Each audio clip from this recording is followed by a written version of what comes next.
अस्सलाम वालेकुम मेरे सादा से पाकिस्तानियों, मेरा नाम रेहान तारिक है और आप मेरा यूट्यूब चैनल और फेसबुक पेज देख रहे हैं। पाकिस्तान मुस्लिम लीग नून के ताहयात कायद और साबिक वज़ीर आज़म मियां मोहम्मद नवाज शरीफ बिलाखिर लंदन से सऊदी अरेबिया के लिए रवाना हो गए हैं। वो अकेले नहीं हैं बल्कि दोस्त अहबाब भी उनके साथ हैं।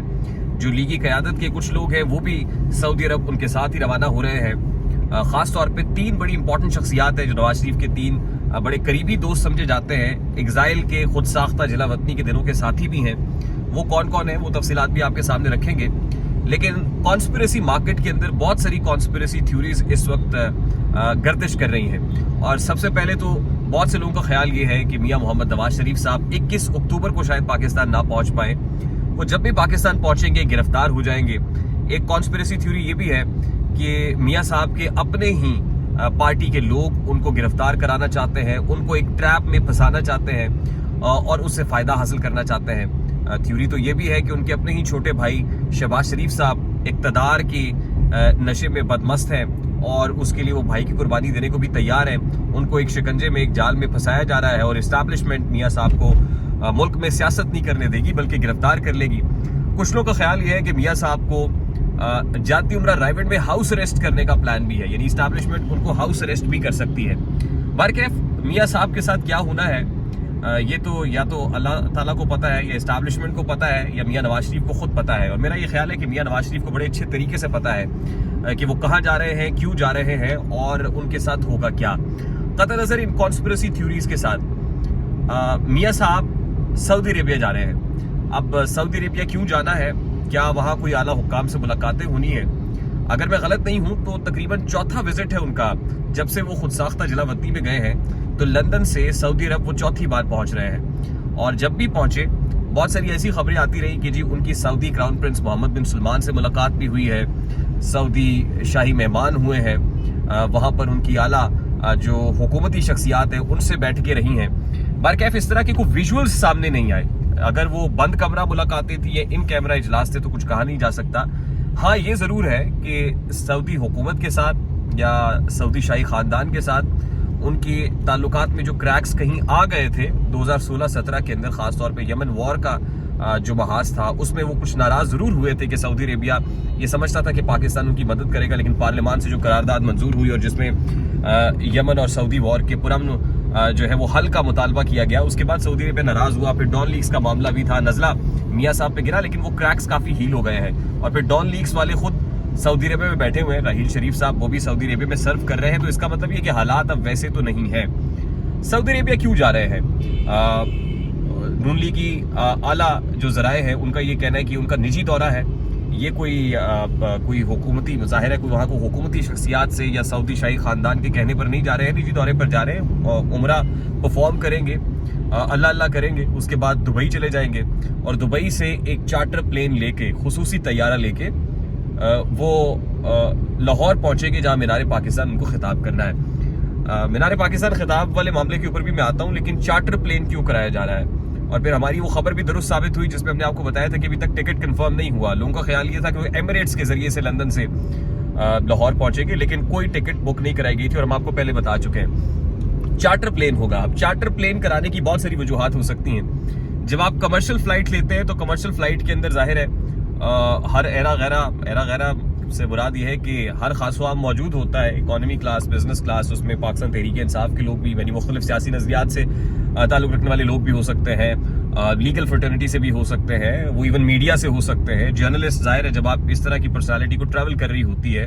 और टिप भी आ जाती है तो फिर जर्नलिस्ट भी ट्रैवल करने लगते हैं, साथ इंटरवीन करते हैं, प्राइवेसी भी डिस्टर्ब होती है। तो इसलिए खुसूसी तैयारा बुक किया गया है दुबई से और उस खुसूसी तैयारे में लगभग 150 अफराद बताए जा रहे हैं कि मियां साहब के करीबी कुछ जर्नलिस्ट भी होंगे उसमें, उनकी पार्टी के करीबी लोग होंगे, उनके दोस्त होंगे, उनकी फैमिली के कुछ लोग होंगे जो उनके साथ लाहौर तक ट्रैवल करेंगे। और फिर ख़ास तौर पर 3 दोस्त उनमें जो मौजूद हैं उनमें बड़े इंपॉर्टेंट हैं। एक तो जंजुआ साहब हैं, दूसरे करीम यूसुफ साहब हैं, वकार अहमद साहब हैं। जो नासिर जंजुआ साहब हैं, मियां नासिर जंजुआ, उनके हवाले से ये कहा जा सकता है कि वो मियां साहब के बड़े करीबी दोस्तों में से हैं।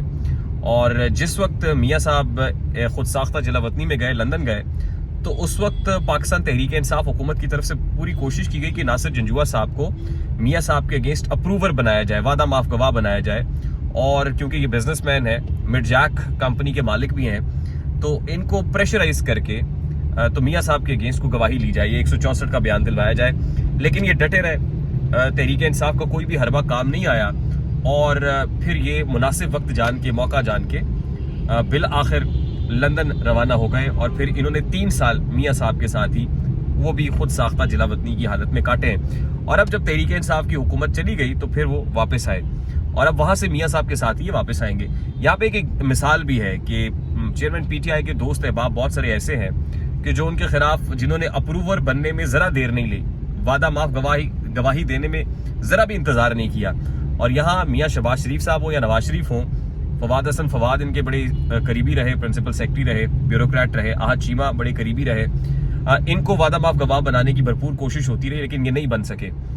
اسی طرح سے اور بہت سے لوگ ہیں, جیسے میں نے جنجوعہ صاحب کی بات کی, ان کو کوشش کی جاتی رہی, نہیں بنے. چیئرمین پی ٹی آئی کے ہاں حالات بالکل مختلف ہیں. 12 اکتوبر کو ایک فرد جرم عائد ہونے جا رہی ہے, ایک 17 اکتوبر کو فرد جرم عائد ہونے جا رہی ہے, اور اس میں جو گواہان ہیں, جو درد سر ہے چیئرمین پی ٹی آئی کے لیے, وہ ان کے اپنے لوگ ہیں, قریبی لوگ ہیں. ان کے اپنے سابقہ پرنسپل سیکرٹری اعظم خان بھی ان کے خلاف 164 کا بیان دے چکے ہیں. اس لیے یہاں ان کے اپنے ہی لوگ ان کی جان کے دشمن ہوئے ہوئے ہیں, اور یہی ان کے لیے مشکلات کھڑی کریں گے. اور اگر فرد جرم کے بعد یہ گواہیاں آ جاتی ہیں, اور ظاہر ہے اس کے اندر عمران خان قصوروار بھی قرار پاتے ہیں, تو تقریباً عمر قید کی سزا ہو سکتی ہے. اور دوسری طرف میاں صاحب ہے. اب میاں صاحب کو واپس آنا ہے. اطلاعات یہی ہیں کہ پریکٹیکل پالیٹکس میں بھی متحرک ہوں گے, لیکن یہ سب کچھ ہوگا کیسے, کیا اتنا آسان ہوگا؟ اسٹیبلشمنٹ کیا کر رہی ہوگی؟ تو اس کے لیے بڑی سادہ سی مثال یہ ہے کہ Supreme Court practice and procedure bill کی جو بڑی طویل سماعت ہے, اور چوتھی بار جاری تھی, اور قاضی فائز عیسی صاحب کی کوشش یہ تھی کہ اس کو as early as possible conclude کیا جائے, تو آج وہ فیصلہ محفوظ ہو گیا ہے. اور کبھی امکان ہے کہ شارٹ آرڈر شاید آج ہی سنا دیا جائے, یعنی آج یا کل وہ شارٹ آرڈر بھی آ جائے گا. اور اگر تو یہ پریکٹس اینڈ پروسیجر بل منظور ہو جاتا ہے تو میاں صاحب کے لیے ایک بریدنگ سپیس بھی ہے, یعنی یہ بلیسنگ ان ڈسگائز ہوگی کہ وہ ریویو پٹیشن بھی دے سکیں گے, اپنی جو نااہلی ہے اس کے خلاف بھی جو سزا ہوئی ہے اس کے اندر بھی, کیونکہ 184(3) کی جورسڈکشن استعمال کرتے ہوئے اس کو نوٹس کیس کا معاملہ ہے. تو یہ میاں صاحب کے لیے ٹھنڈی ہوا کا جھونکا ہوگا. ان کے لیے اسٹیبلشمنٹ نے یہ کہہ دیا ہے کہ آپ کا معاملہ عدالت کے ساتھ ہے, آپ کو عدالت کے سامنے سرنڈر کرنا ہے اور عدالت سے سیٹل کرنا ہے. تو اب عدالت سے ٹھنڈی ہوا کا جھونکا بھی آ رہا ہے, تبدیلیاں بھی ہو رہی ہیں, ہواؤں کا رخ بھی میاں صاحب کی طرف ہے. اور جو لوگ یہ سمجھتے ہیں کہ میاں صاحب آ جائیں گے, گرفتار ہو جائیں گے, وہ وزیر اعظم بننے کی لکیر ان کے ہاتھ میں نہیں ہے, میں اس سے تھوڑا سا ڈفر کرتا ہوں. مجھے یہ لگتا ہے وہ آئیں گے, اور اس سوچ کے ساتھ آئیں گے کہ وہ آ کے کیمپین بھی کریں گے, وہ داغ بیل بھی ڈالیں گے ایک نئی مسلم لیگ نون کی, اور اس کے بعد وزیر اعظم بھلے وہ 3 مہینے کے لیے بنے یا 6 مہینے کے لیے, وزیر اعظم تو نواز شریف ہی ہوں گے. اور جو کانسپریسی تھیوریز بہت ساری مارکیٹ میں گردش کر رہی ہیں, وہ بھی 21 اکتوبر تک دم توڑ جائیں گی. آنے والی دنوں میں چیئرمین پی ٹی آئی کے ساتھ کیا ہونا ہے, لیول پلینگ فیلڈ کیسے کریٹ ہونی ہے, یقیناً ابھی یہ فیصلے ہونے باقی ہیں. تاہم یہ فیصلے انہی فیصلوں پر منحصر ہے کہ ملک میں عام انتخابات کب ہوں گے. جنوری میں باہر کیف نہیں ہوں گے. جب تک یہ فیصلے ہو جائیں گے, as early as possible, as soon as یہ فیصلے ہوتے ہیں, تبھی الیکشنز کا انعقاد بھی ممکن ہو سکے گا. مجھے ریحان طارق کو اجازت دیجیے, اپنا بہت سارا خیال رکھیے گا. السلام علیکم.